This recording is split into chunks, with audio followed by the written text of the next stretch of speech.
सारी खबरें शुभ नहीं होती, कुछ मंगल भी होती हैं और जो ना शुभ हो ना मंगल वो करती हैं सावधान। तो शुभ बताने, मंगल दिखाने और करने आपको सावधान, मैं हूं आपके साथ श्वेता झा। और आज हम बात कर रहे हैं अमेरिका के नए राष्ट्रपति डोनाल्ड ट्रंप की, जिन्होंने शपथ ग्रहण के बाद अपने ताबड़तोड़ फैसलों से न सिर्फ अमेरिका बल्कि दुनिया को भी हैरान कर दिया है। असल में इनमें कई ऐसे फैसले हैं जिनका असर पूरी दुनिया पर हो सकता है। कई ऐसे ऐलान हैं जिन्हें अगर पूरा करने की कोशिश होती है तो दुनिया में नई टेंशन शुरू हो सकती है। हालांकि ट्रंप का दावा है कि उनकी कोशिश अमेरिका को फिर से महान बनाने का है, मगर क्या इसके लिए ट्रंप दूसरे देशों से रिश्ते खराब करेंगे? ट्रंप के बयानों में अमेरिका के लिए उनकी चिंता दिखाई देती है, मगर इसमें कई देशों और संस्थाओं के लिए चेतावनी भी है। ट्रंप अपने दूसरे कार्यकाल में पहले से ज्यादा अग्रेसिव हैं और तेजी से कदम उठा रहे हैं। क्या है इसका मतलब? आज इस बात पर हम चर्चा करेंगे। इसके साथ ही यूक्रेन युद्ध पर भी बात करेंगे, जिसे खत्म करना ट्रंप की प्राथमिकता में है। ट्रंप के दूसरे कार्यकाल में भारत के साथ अमेरिका के रिश्ते कैसे होंगे, इस पर भी मंथन करेंगे। लेकिन आइए शुरुआत करते हैं ट्रंप की सेंचुरी से। शपथ ग्रहण के बाद पहला दिन और पहले ही दिन ट्रंप ने ताबड़तोड़ फैसले किए और कई बड़े ऐलान भी किए। अमेरिकी संसद कैपिटल हिल में 47वें राष्ट्रपति के तौर पर शपथ लेने के बाद ट्रंप ने घर से लेकर बाहर, यानी कि देश से लेकर विदेश तक अमेरिकी नीतियों में कई बड़े बदलाव का ऐलान कर दिया। शपथ लेने के सिर्फ 6 घंटे के अंदर ही उन्होंने बाइडेन सरकार के 78 फैसलों को पलट दिया। कई नए फैसलों के साथ पहले ही दिन ट्रंप की सेंचुरी हो गई। इनमें कई फैसलों का दुनिया भर भी असर पड़ने वाला है। देखिए ये report. The golden age of America begins right now. This moment on, America's decline is over. I was saved by God to make America great again. During every single day of the Trump administration, I will very simply put America first. I, Donald John Trump, do solemnly swear. I, Donald John Trump, do solemnly swear. इस तरह America में Trump राज शुरू हुआ और जिस अंदाज में शुरू हुआ उससे दुनिया हैरान रह गई।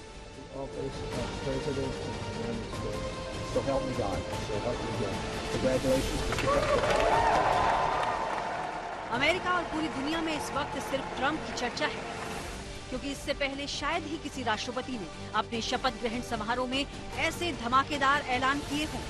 ट्रंप पहले भी राष्ट्रपति रहे हैं, मगर इस बार शायद जल्दबाजी में है। इधर शपथ ली, उधर मैक्सिको बॉर्डर पर इमरजेंसी लगाने का फैसला सुना दिया। I will declare a national emergency at our southern border.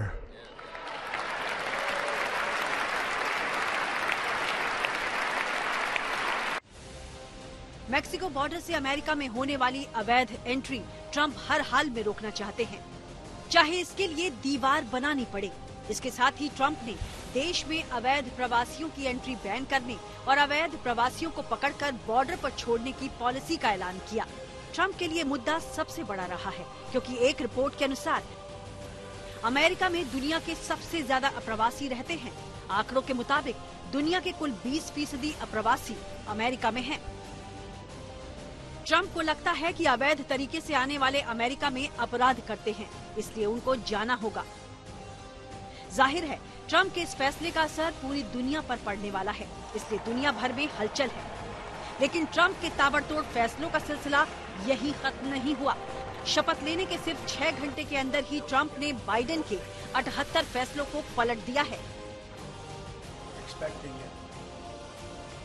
Trump ने जन्मजात नागरिकता को खत्म करने का फैसला किया है। ऐसे माता पिता के बच्चों को जन्मजात नागरिकता देने से इनकार करने का आदेश दिया है जो अमेरिका में अवैध रूप से रह रहे हैं या फिर अस्थायी वीजा लेकर रह रहे हैं। गरीब या जंग में उलझे देशों से आए लोग अमेरिका आकर बच्चों को जन्म देते हैं। मौजूदा अमेरिकी कानून के अनुसार बच्चे का जन्म होते ही उन्हें अमेरिकी नागरिकता मिल जाती थी, लेकिन अब ऐसा नहीं होगा। ट्रंप ने जो भी फैसला लिया है उसे अमेरिका के हितों से जोड़ा है, मगर कुछ ऐलान ऐसे हैं जिन पर अमल होता है तो नया बखेड़ा शुरू हो सकता है, वर्ल्ड ऑर्डर बदल सकता है। ऐसा ही एक ऐलान पनामा नहर को वापस लेने का है। And above all, China is operating the Panama Canal, and we didn't give it to China. We gave it to Panama, and we're taking it back.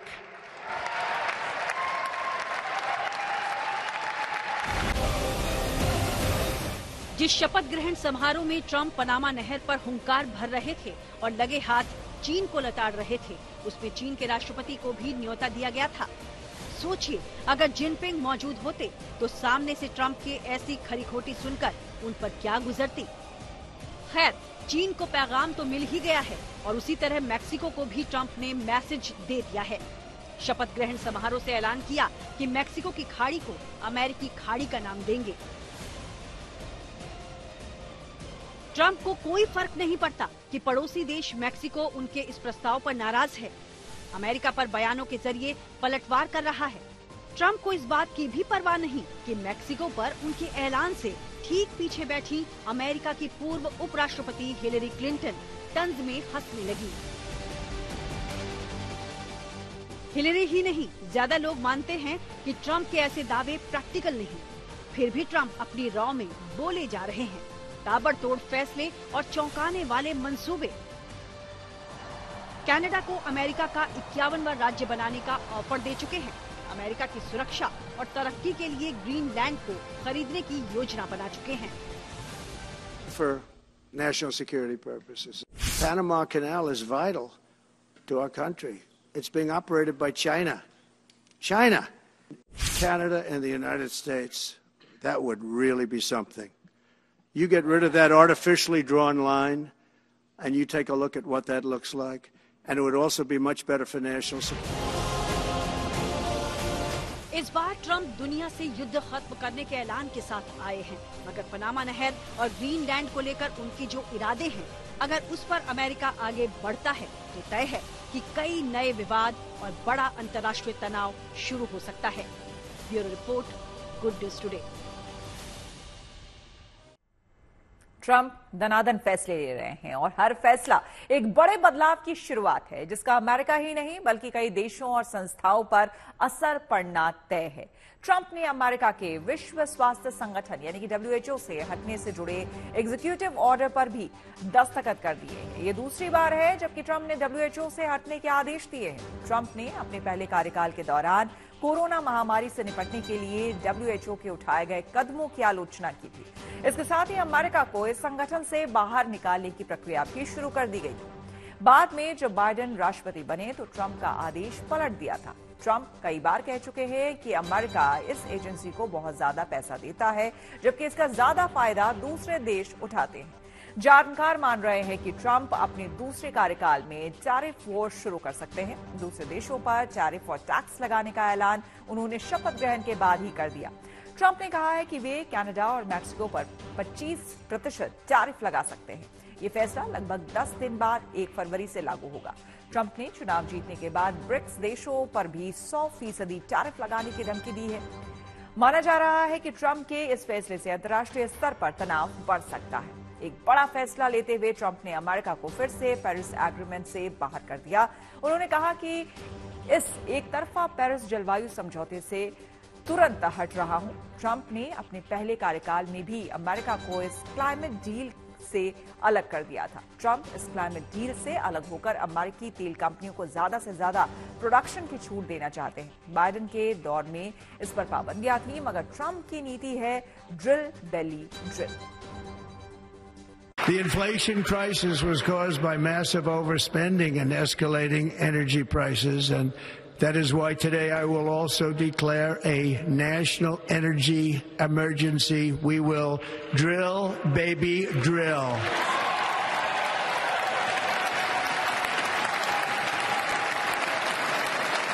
We have something that no other manufacturing nation will ever have, the largest amount of oil and gas of any country on earth, and we are going to use it. Let me use it. चुनाव से लेकर शपथ ग्रहण समारोह तक Trump ने लगातार दुनिया में चल रही 2 लड़ाइयों का जिक्र किया। दावा किया कि राष्ट्रपति बनते ही वो जंग खत्म करवा देंगे। मिडिल ईस्ट में सीज फायर कराने में वो कामयाब भी रहे हैं, पर क्या रूस और राष्ट्रपति पुतिन को वो समझा पाएंगे? ट्रंप चाहते हैं कि उन्हें ऐसी अमेरिकी राष्ट्रपति के तौर पर याद किया जाए जिसने युद्ध रुकवा दिए। जाहिर है ट्रंप इसके लिए पूरी ताकत से जुटे हैं। खबर है कि जल्द ही उनकी पुतिन से मुलाकात हो सकती है और मुमकिन है कि इस मुलाकात में शांति का रास्ता निकल आए। देखिए ये report. I, Donald John Trump, do solemnly swear. I, Donald John Trump, do solemnly swear That I will faithfully execute. that I will faithfully execute The office of President of the United States. the office of President of the United States.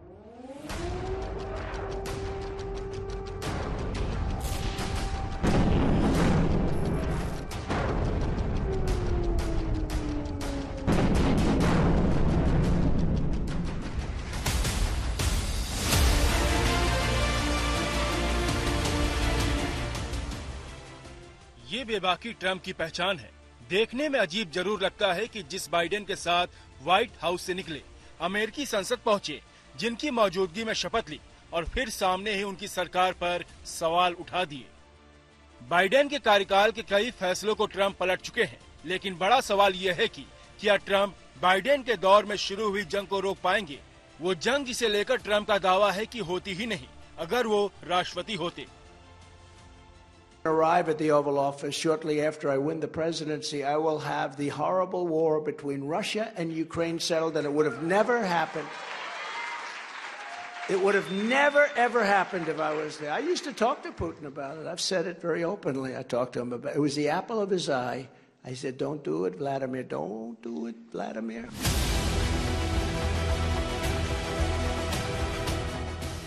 खैर, सच्चाई यह है कि Ukraine में जंग जारी है और इसे खत्म करवाने का दारोमदार अब ट्रंप पर है, क्योंकि वो दावा कर चुके हैं कि राष्ट्रपति बनते ही 24 घंटे में यूक्रेन युद्ध खत्म करा देंगे। जब मीडिया ने सवाल किया तो ट्रंप अपनी बात पर कायम दिखे। It's only half a day. I have another half a day left. We'll see. We want to get it done.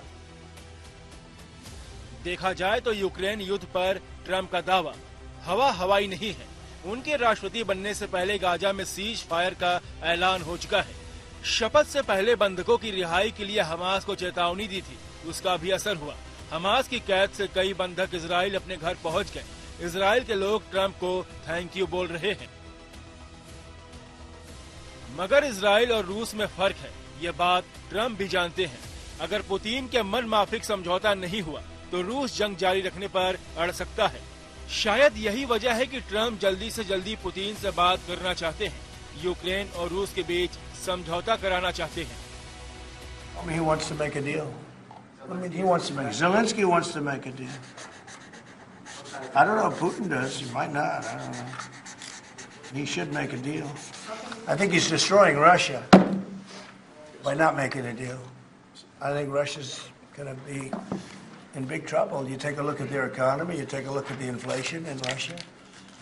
So I would hope. I got along with him great, and you know, I would hope he wants to make a deal.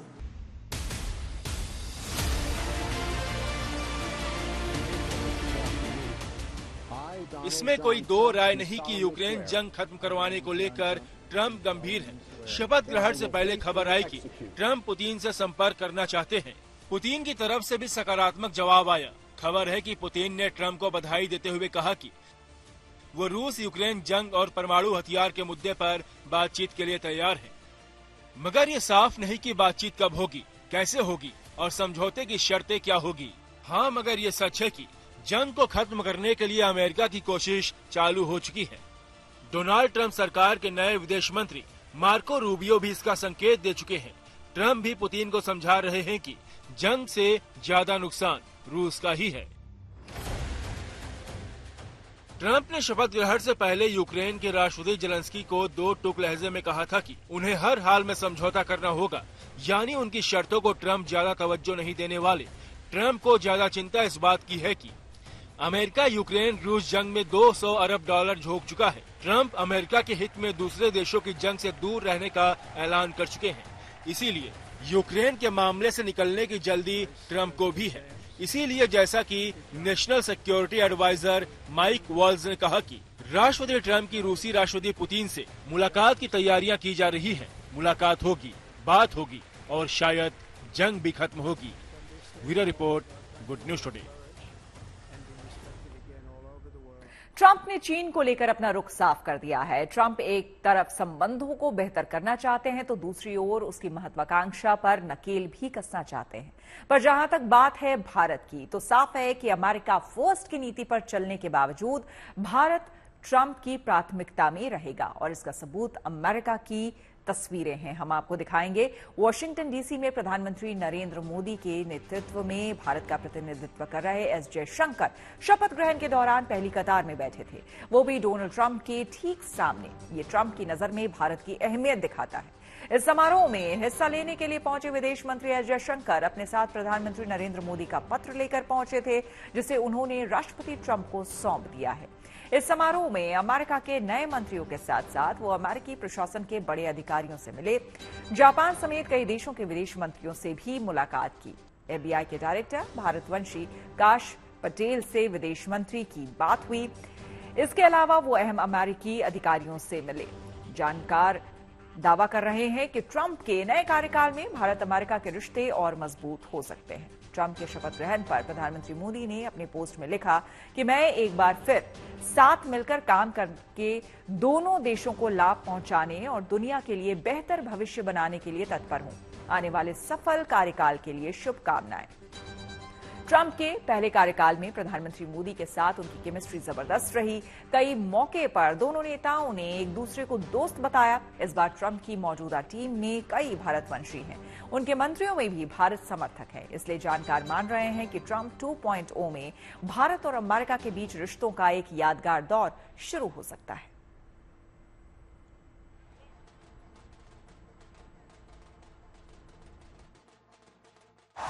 नमस्ते Trump, My true friend, Prime Minister Modi.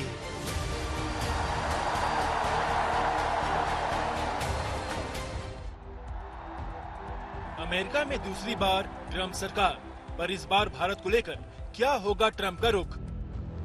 Trump के शपथ ग्रहण के साथ ही जो बात चर्चा में है वो ये कि अगले कुछ महीने में ही ट्रंप चीन और भारत की यात्रा पर जा सकते हैं। वॉल स्ट्रीट जर्नल की रिपोर्ट के अनुसार ट्रंप अपने सलाहकारों से चीन के साथ साथ भारत की यात्रा की इच्छा जताई है। चीन के साथ अमेरिका के रिश्ते बेहतर करने का संकेत ट्रंप दे चुके हैं, मगर ये भी सच है कि ट्रंप के सामने सबसे बड़ी चुनौती चीन को दुनिया की सबसे बड़ी आर्थिक और सामरिक महाशक्ति बनने से रोकने की है। और ट्रंप जानते हैं कि चीन को काबू में रखने के लिए उन्हें भारत को साथ लेकर चलना होगा।